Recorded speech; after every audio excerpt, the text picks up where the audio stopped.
यश स्वयं स्वभावाप्तिरभावे कृष्णकर्मिणः तस्मै संज्ञानरूपाय नमोस्तु परमात्मने। पुलरंतानंत सिद्ध परमेष्टि भगवान की जय। देवादिदेवादिनाथ भगवान की जय। परम पूज्य आचार्य श्री विशुद्ध सागर जी महाराज की जय। परम पूज्य मुनि श्री सुप्रभ सागर जी महाराज की जय। परम पूज्य मुनि श्री प्रणत सागर जी महाराज की जय। सम्यक समाधान के इस कार्यक्रम में जुड़े हुए सभी महानुभावों को जय जिनेन्द्र करता हूँ। परम पूज्य मुनि श्री सुप्रभ सागर जी महाराज की ओजस्वी तेजस्वी और प्रखर वाणी के द्वारा हम निरंतर सम्यक समाधान के कार्यक्रम के द्वारा अनेक ज्वलंत समस्याओं, अनेक सैद्धांतिक प्रश्नों का सम्यक समाधान प्राप्त कर रहे हैं। इस श्रृंखला में निरंतर भारतवर्ष से ऑनलाइन के माध्यम से भी लोग जुड़ रहे हैं, अपने प्रश्न भी पूछ रहे हैं और समाधान भी प्राप्त कर रहे हैं। सागर में आयोजित 2 दिवसीय विद्वत संगोष्ठी के अंतर्गत आज सम्यक समाधान में देश भर से पधारे हुए मूर्धन्य विद्वानों द्वारा सम्यक समाधान में अपने सम्यक विकल्प क्रमशः यहाँ पूज्य मुनि श्री के समक्ष रखे जाएंगे। पूज्य मुनि श्री सुप्रभ सागर जी महाराज निरंतर इस सम्यक समाधान को आगमोक्त विधि से संपादित करके हम सभी का मार्गदर्शन कर रहे हैं। आज के इस सम्यक समाधान में अपना समीचीन विकल्प रखने के लिए सर्वप्रथम हमारे बीच उपस्थित हैं पंडित श्री विनोद कुमार जी रजवांश, जो देश के जाने माने प्रतिष्ठाचारी हैं और इस संगोष्ठी के संयोजक भी हैं। पधारें और पूज्य मुनि श्री के समक्ष अपना सम्यक विकल्प रख। श्री के चरणों में नमन नमन नमन। मेरे मन में एक विकल्प था। अनेक लोगों ने मुझसे कहा कि संगोष्ठी चल रही है और एक ऐसे विषय पर एक विद्वान के द्वारा लिखा गया स्तोत्र और उस पर एक महावृत्ति ने टीका लिखी है या उसका विस्तार किया है, तो ये कैसे संभव है? क्योंकि लोगों का कहना तो ये है कि विद्वानों के द्वारा लिखे गए ग्रंथ स्वीकार्य नहीं हैं, आचार्य प्रणीत ही ग्रंथ हों तभी श्रेष्ठ हैं। जब ऐसे प्रश्न सामने आते हैं तो लगता है कि एक पंडित भागचंद जी भागेंदु के द्वारा लिखा गया स्तोत्र हो और महावृत्ति उस पर टीका कर रहे हों। तो मुझे बड़ा विकल्प आया अंतर में कि हे महाराज जी, ये कैसे संभव है? आप कृपया इसका समाधान करें कि यह उचित है या अनुचित है, या मेरे पूछने में गलती हो रही है। क्षमा भाव के साथ मेरे विकल्प का सम्यक समाधान करें। नमः सिद्धम। परम पूज्य आचार्य भगवान गुरुवर विशुद्ध सागर जी महाराज की। परम पूज्य मुनि श्री सुप्रभ सागर जी महाराज की जय। बहुत अच्छा प्रश्न है पंडित जी। ये मात्र आपके ही भीतर नहीं, बहुत सारे जीवों के भीतर उठने वाला ये बहुत बड़ा विकल्प। सबसे पहले तो मैं एक बात कहना चाहता हूँ जो कि मेरे गुरुजी ने मुझे सिखाई थी। गुरु ने एक बात मुझे सिखाई थी कि बेटा, चाहे वह बालक हो, चाहे वह प्रौढ़ हो, चाहे विद्वान हो, चाहे अज्ञानी हो, पर अगर वह आगम की बात कर रहा है तो वह परिपूर्ण रूप से प्रशंसनीय और कथन करने योग्य है। और कोई त्यागी व्रति भी आगम के विरुद्ध बात कर रहा है तो वह आगम नहीं है या उस पर आपको टीका टिप्पणी किंचित भी नहीं करनी। और यही बात मैंने दिमाग में रखते हुए, जबकि प्रवचन करने प्रारंभ करने से पूर्व भी एक बार मेरे भी भीतर विकल्प आया था, पर गुरुजी की ये बात मुझे बहुत अच्छी लगी कि हमें गुणियों के गुणों को देखना है, ना कि किसी भी प्रकार से किसी अन्य पुरुष किसने क्या किया, किसने क्या नहीं किया, ये किंचित भी नहीं देखना। जैसे कि वचनम किम दरिद्रता, ऐसा एक सूत्र आगम में प्राप्त होता है। अगर कोई हमसे गुणवान है, अच्छा है, भले ही वह ज्ञान से चारित्र से हमसे कम क्यों ना हो, पर उसके पास गुण है, तो वह जैसे आचार्य भगवान ने सूत्र दिया, सत्वेषु मैत्रीम गुणिषु प्रबोधम, उस गुणी जनों को देख हृदय में मेरे प्रेम उमड़ आवे। इस पंक्ति को जो आचार्य प्रणीत गुणिषु प्रमोदम इसे स्वीकार किया, ऐसे ही गुणी जनों को देखकर गुणों में प्रमोद करने की आवश्यकता है। वास्तविकता ये हमारा जैन दर्शन गुणियों से ज़्यादा गुणों को देखता है। जैसे वंदे तद्गुण लब्धे में भी वह गुणी को तो देखा, गुणी तो पूज्य है ही, पर गुणी तब पूज्य है जब उसमें गुण है, और वह गुणवान कहला रहा है पर फिर भी गुण नहीं है, तो वह पूजनीय वंदनीय नहीं हो सकता।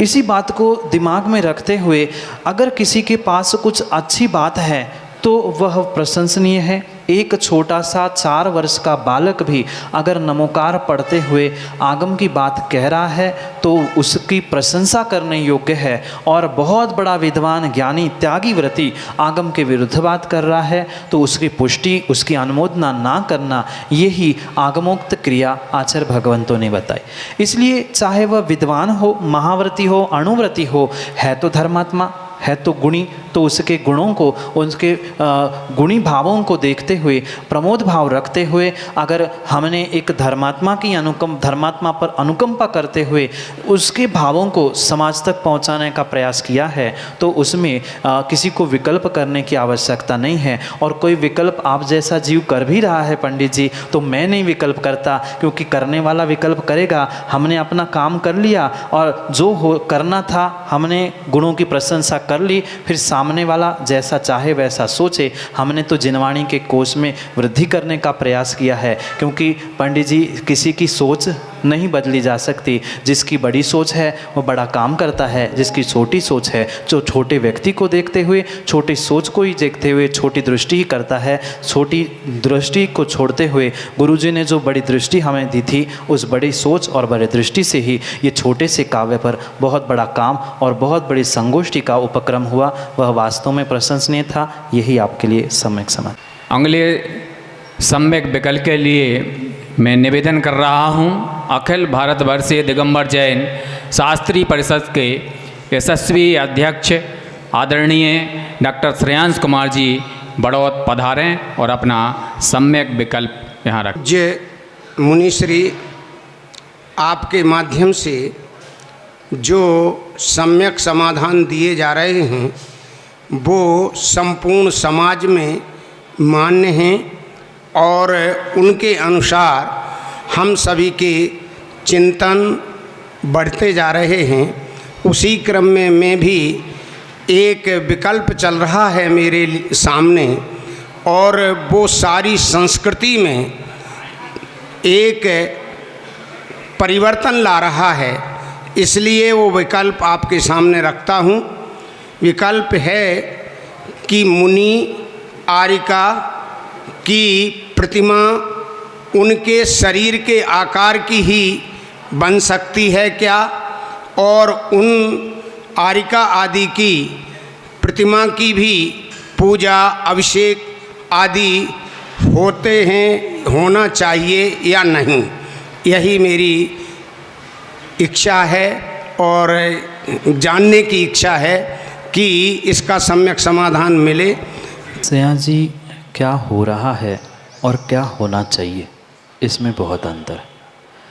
हमें आगम के परिप्रेक्ष्य में ये समझने की आवश्यकता है क्या होना चाहिए। क्या हो रहा है ये भिन्न विषय है, क्योंकि उसको समझना और समझाना कठिन बात। पर आगम के परिप्रेक्ष्य में अगर सत्य बात समझे तो मेरे तो पढ़ने में मात्र पंच परमेष्ठी की प्रतिमा का व्याख्यान मिलता है, और आर्य का पंच परमेष्ठी के अंतर्गत नहीं आते। और जहाँ तक मेरा अध्ययन है, मेरे पढ़ने में आरिका प्रतिमा आदि का वर्णन किसी आगम ग्रंथ में नहीं है, ना किसी पुरातत्व साहित्य आदि में भी उसका कोई उल्लेख या अवशेष मिले। हाँ, ये परम सत्य है कि पंच परमेष्ठी के निमित्त से जो आचार उपाध्याय साधु आदि की भिन्न मुद्राओं में प्रतिमा होना, उसका प्रमाण, उसका वर्तमान में कई स्थानों में उपलब्ध होना, ये स्वयं में पुरातत्व और साहित्य के निमित्त से हमें प्रमाणित करने वाला विषय। पर यह भी ज़रूरी नहीं है कि जो तदाकार कहा है जा रहा है वह बिल्कुल उनके आकार का हो, ऐसा भी कहीं आगम में उल्लेख नहीं मिलता कि इसी आकार की ही आकृति बनाई दी जाए। पर साथ में मैं एक शब्द और भी जोड़ना चाहता हूँ। कथनचित हम अगर दूसरी अपेक्षा से, दूसरी दृष्टि से ये भी सोच ले कि जैसे अरिहंत सिद्ध आदि की तो प्रतिमा तदाकार समचतुरस्त्र आदि रूप जो प्रमाण से कही गई है, ऐसा कहीं भी आचार उपाध्याय साधु परमेष्ठी के प्रतिमाओं का कोई भी प्रमाण नहीं कहा गया है। इसलिए कहीं वहाँ 19-20 हो रहा है तो उसमें दोष नहीं है, पर ऐसा भी नहीं है कि माना कि किसी आचार्य भगवान की या मुनिराज की प्रतिमा बनाई जा रही है तो वह परिपूर्ण रूप से उसी आकार की हो। बनी है तो ऐसा मेरे पढ़ने में, जैसे आप अभी कह रहे थे रत्न संदोह में, वहाँ पढ़ना पड़ेगा, पर अभी तक तो मेरे पढ़ने में ये नहीं आया था कि उसका कोई निषेध है। अगर है तो देखना भी पड़ेगा। पर ये भी बात परम सत्य है, आगम के परिप्रेक्ष्य में ये आचार्य भगवान स्पष्ट लिखते हैं, जब तक वह आचार उपाध्याय या साधु वर्तमान में है तो उनके सामने उनकी प्रतिमा आदि बनकर उनकी स्थापना आदि होना, ये भी आगम अनुकूल क्रिया नहीं है। उनके उत्तर काल में, यानी उनके समाधि आदि के बाद में उनकी प्रतिमा एक स्वरूप रूप बना लेना, उनकी पूजा आदि करना, ये मुनिराजों की प्रतिमा के निमित्त से कहा गया है। अन्य पंच परमेष्ठी के अलावा अन्य कोई भी प्रतिमा पूजनीय हो नहीं सकती। इसलिए आगम के परिप्रेक्ष्य में यही निर्णय करना होगा, पंच परमेष्ठी रूप आचार उपाध्याय साधु आदि की प्रतिमाएं हो सकती है और एक सामान्य आकार में ही उसको वास्तव में स्वीकार करना चाहिए। आरिका आदि के प्रतिमा का उल्लेख कहीं आगम में नहीं मिलता, और जब प्रतिमा ही नहीं है तो उनकी पूजा अभिषेक आदि का प्रतिमा के निमित्त से कोई विषय ही नहीं बनता। यही आपके लिए सम्यक अगले सम्यक विकल्प के लिए निवेदन कर रहा हूँ देश के मूर्धन विद्वान एवं काशी हिंदू विश्वविद्यालय वाराणसी में जैन बौद्ध दर्शन विभाग में प्रोफेसर आदरणीय अशोक कुमार जी वाराणसी पधारें। प्रातः स्मरणीय पूज्य गुरुवर सुप्रभ सागर जी महाराज तथा प्रणत सागर महाराज के श्री चरणों में सादर त्रिकाल नमोस्तु। पूज्य श्री, मेरे मन में एक विकल्प जो है आया है, और वह विकल्प है कि जब हम तत्वार सूत्र का अध्ययन करते हैं तो तत्वार सूत्र में जहाँ व्रत की जो है प्ररूपणा जो है कही गई, वहाँ पर 5 जो व्रत जो हैं उनकी 25 भावनाओं का दर्शन जो है वहाँ पर वर्णन जो है किया गया। इसके बाद में जब हम इस 10 लक्षण पर्व में पूजन कर रहे थे तो 16 कारण भावनाओं का भी हम लोगों ने एक प्रकार से जो है उनकी पूजा अर्चा जो है की 16 कारण भावनाओं को। तो पूज्य श्री, इनको जो है भावना और अनुप्रेक्षा का एक सिद्धांत जो है आता है, तो इन भावना और अनुप्रेक्षा में क्या अंतर जो है और ध्यान में उनकी क्या भूमिका जो है, इसको आप स्पष्ट करने की पूज्य श्री कृपा करें। शब्दानाम अनेक अर्थ, एक शब्द के अनेक अर्थ होते हैं और अनेक अर्थों को लिया हुआ एक शब्द भी हो सकता है। इसलिए इस भावना और अनुप्रेक्षा में कथनचित अंतर है भी और नहीं भी। अगर 12 भावना और 12 अनुप्रेक्षा को हम ग्रहण करेंगे तो उसमें हम अंतर नहीं करेंगे, पर वहीं पर अगर शब्दशः उसका अर्थ किया जाएगा तो भावना और अनुप्रेक्षा इसमें बहुत अंतर हो सकता है। पहले तो शाब्दिक अर्थ को समझ के फिर ध्यान तक पहुंचते हैं। जो आज तक मेरे भाव नहीं हुए हैं, आज तक जिन भावों को मैंने नहीं प्राप्त किया, ऐसे भावना को प्राप्त करना, भाव यानी भाव, परिणाम, पदार्थ, अनेक प्रकार से उस भाव को ग्रहण करते हुए जो आज तक मैं प्राप्त नहीं कर पा रहा हूँ, उसे प्राप्त करने की जो मेरी इच्छा है उसे भावना कहा। और मुहुर मुहुर चिंतनम अनुप्रेक्षा, अनुप्रेक्षा का व्याख्यान करते हुए आचार्य भगवान कहते हैं मुहुर मुहुर यानी पुनः पुनः एक ही विषय में जो हमारा चिंतन चल रहा है वह अनुप्रेक्षा है। वही जब हम अनुप्रेक्षा को स्वाध्याय के भेद के अंतर्गत ग्रहण करते हैं, वहाँ कोई चिंतन का विषय नहीं है, वहाँ अनुप्रेक्षा को स्वाध्याय के भेदों में भिन्न प्रकार से ग्रहण किया गया है। इसलिए शब्दों के अर्थ हमें उसके आगे पीछे के संदर्भों को जोड़ते हुए ही ग्रहण करने की आवश्यकता है। एक ही शब्द अनुप्रेक्षा स्वाध्याय के अपेक्षा से भिन्न कहा जाएगा, 12 भावना या 12 अनुप्रेक्षा के निमित्त से भिन्न कहा जाएगा, तो किंचित कथनचित उसमें अंतर भी है और अंतर नहीं भी है। क्योंकि अगर 12 भावना और 12 अनुप्रेक्षा में हम अंतर करेंगे तो क्या अंतर होगा? मात्र शब्दों का ही हेर फेर है। पर जहाँ 16 कारण भावना है, 5 व्रतों की भावना है, तो वहाँ 5 व्रतों की जो 25 भावनाएं कही गई है वहाँ हम अनुप्रेक्षा नहीं कह सकते, वह भावना ही है। क्योंकि उन व्रतों की सुरक्षा के लिए जो मेरे पास वर्तमान में भाव नहीं है, उन भावों को, उन स्थानों को मैं प्राप्त करूँ, इस अभिप्राय से जो चिंतन है वह भावना रूप है। और पुनः पुनः एक ही विषय में जैसे 12 भावना है उसको हम अनुप्रेक्षा के रूप में ग्रहण करते। और इनका परिपूर्ण रूप से ध्यान में यही योगदान है। ध्यान तक पहुंचने की अगर कोई प्राथमिक सीढ़ी है तो ये भावना और अनुप्रेक्षा है। ध्यान में भावना अनुप्रेक्षा ही नहीं होगी। प्राथमिक अवस्था की ध्यान की अगर भूमिका समझे, ध्यान की भूमिका भिन्न है और ध्यान भिन्न है। ये 12 भावना या कोई भी भावना हो या अनुप्रेक्षा हो, ये ध्यान की भूमिका हो सकती है। ध्यान तो एकाग्र चिंता निरोधो ध्यान, जहाँ चिंता का निरोध करके एकाग्र मन चल रहा है वहीं पर वह ध्यान है। पर कथनचित ध्यान को भी अगर हम और आगे बढ़ते हुए पृथकत्व वितर्क, एकत्व वितर्क आदि के विषय में समझे तो वहाँ भी योग संक्रांति, अर्थ संक्रांति हो रही है, तो वहाँ संक्रांति रूप भी स्वीकार किया, यहाँ एकाग्रता कह रहे हैं। तो इनमें तारतम्य बनाते हुए हमें अनेकांत दृष्टि से इनका निर्णय करना होगा।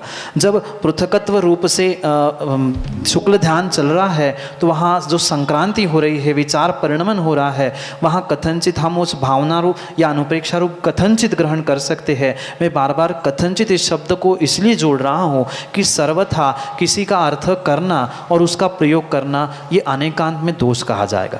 इसलिए कथनचित अपेक्षा से उन दोनों में अंतर भी है, कथनचित एक भी है, और वह प्राथमिक अवस्था में ध्यान की भूमिका बनाने के लिए वह कार्यकारी भी कारण है, और साथ में भूमिका रूप ध्यान है। प्राथमिक अवस्था का जो धर्म ध्यान आदि कहा है वह भावना रूप भी हो सकता है। जैसे धर्म ध्यान के जो पहले पाए बताए गए हैं या चारों भी पाए बताए गए हैं, कथनचित वहाँ जो चिंतन चल रहा है वहाँ एकाग्रता भले ही उस विषय पे है पर फिर भी एक ही विषय पे कंटिन्यू एकाग्रता नहीं है, जैसी शुक्ल ध्यान की, और वो भी तीसरे चौथे शुक्ल ध्यान जैसी वह पहले दूसरे में नहीं है। तो उसके नीचे वाले गुण स्थानों में भी शुक्ल ध्यान के पहले जो धर्म ध्यान है वह भी जैसे विपाक विषय है, अपाय विषय है, वहाँ जो चिंतन चल रहा है वह बदल भी सकता है एक से दूसरे में। इसलिए वह कथनचित ध्यान की भूमिका में भी उनका स्थान है और कथनचित ध्यान में भी उनका स्थान है। इस प्रकार से आपके समीचीन विकल्प का सम्यक समाधान। अगले समीचीन विकल्प के लिए निवेदन कर रहा हूँ देश की जानी मानी विदुषी लेखिका डॉक्टर ज्योति जी खतौली पधारें और अपना समीचीन विकल्प पूज्य श्री के समक्ष रखें। पूज्य मुनि श्री द्वय को सविनय नमोस्तु। मुनि श्री, धर्म क्षेत्र हो या कर्म क्षेत्र, आज की हर विसंगति, हर विसंवाद, हर बुराई और एक तरह से जो समाज या धर्म का हम कह सकते हैं वितंडावाद, उसके तुरंत बाद एक सामान्य सा शब्द कह दिया जाता कि भैया पंचम काल है, ऐसा ही होगा। तो ये घुट्टी जो बार बार धर्म और समाज के माध्यम से हमारे सामने आती है, ये हमारी कौन सी मानसिक प्रवृत्ति की सूचक है? क्योंकि मुनि श्री, आपने कई बार देखा कि मनोवैज्ञानिक ढंग से जिस बात का बार बार अर्थ लिया जाता है वो कहीं ना कहीं हमारे अचेतन मन में प्रवेश कर जाता है। पूज्य मुनि श्री, इस पर आप अपने विचार। ये परम सत्य है। जीव के विचार, जीव की सोच परिपूर्ण रूप से जीव के जीवन को प्रभावित करती।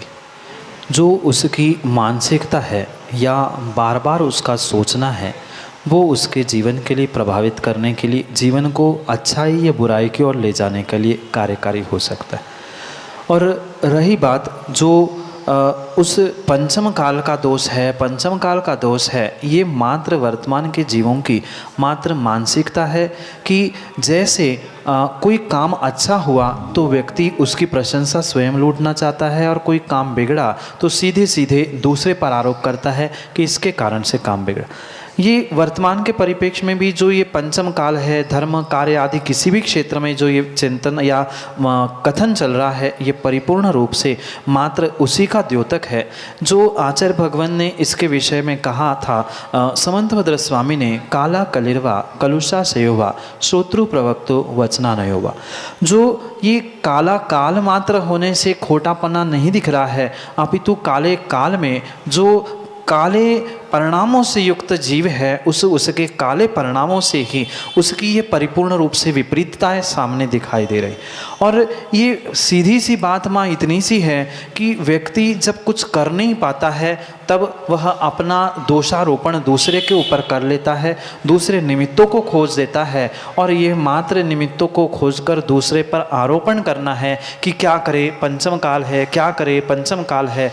ये पंचम काल का दोष नहीं है। अगर सर्वथा पंचम काल का दोष होता तो ऐसे खोटे पंचम काल में कभी आपको त्यागी व्रती नहीं मिलते, कभी आपको महाव्रती नहीं मिलते, अणुव्रती नहीं मिलते। इसलिए ये मात्र और मात्र किसी वाक्य की या काल की या निमित्तों की आड़ लेकर अपनी मनमानी करना है, इसके अलावा कुछ नहीं। व्यक्ति अपनी मनमानी करने के लिए मात्र पंचम काल की आड़ लेकर कह रहा है कि पंचम काल है, चाहे धर्म क्षेत्र हो या है कर्म क्षेत्र हो। प्रत्येक में अगर आप अनुभव करें तो धर्म क्षेत्र में भी सफल जीव आपको दिखते हैं, कर्म क्षेत्र में भी सफल जीव दिखते हैं। उनसे आप अगर पूछो तो वे कभी नहीं कहेंगे कि पंचम काल है। पंचम काल का बहाना उन्हीं जीवों के लिए होता है जो अपने आप को संभाल नहीं पाते, अपने आप को समझ नहीं पाते। ये निमित्त दृष्टि मात्र और मात्र उन्हीं जीवों के पास है जो अपने जीवन में कुछ नहीं कर पाते। और ये भी पक्का है जिसके पास ही निमित्त दृष्टि है कि मात्र इसके कारण ऐसा हुआ, इसके कारण मेरा काम बिगड़ा, ये व्यक्ति की स्वयं की विपरीत मनोवैज्ञानिक दशा है, जिसको सामान्य भाषा में अगर हम कहें तो जो नकारात्मकपना या नेगेटिविटी है वो ही उन जीवों की मानसिकता या मनोवैज्ञानिकपना है। क्योंकि ये हमारे आगम के साथ साथ वर्तमान के बहुत सारे वैज्ञानिक भी इस बात को स्वीकार करते हैं कि जीव की जैसी सोच, जैसे परिणाम और जैसे भाव होते हैं वैसा ही उसका काम भी होता है। इसलिए जो आगम ग्रंथों में भावना आदि का स्थान कहा गया है वो बिल्कुल उसी प्रकार से है। इसलिए ये मात्र और मात्र विपरीत या विकृत मनोगत या मनोवैज्ञानिकता ही जीवों की है, जिसे सामान्य भाषा में जैसे मैंने अभी नेगेटिविटी कहा, नकारात्मकता कहा, उस नेगेटिव सोच और नकारात्मकता के कारण से ही जीव सम्यक निर्णय नहीं कर पाता और मात्र उस पंचम काल का बहाना लेते हुए अपनी गलतियों को छुपाना चाहता है। जो अपनी गलती को स्वीकार करते हुए सुधार लेता है वह अपने जीवन में कार्य धर्म सभी क्षेत्रों में विकास को प्राप्त करता है, और जो इसको प्राप्त नहीं कर पाता है वही इस पंचम काल की दुहाई देते हुए दोष कहता है। अगर पंचम काल में ही दोष होता तो महाव्रती अणुव्रती कार्य क्षेत्र में भी कोई सफल होते हुए नहीं देखा जा रहा है।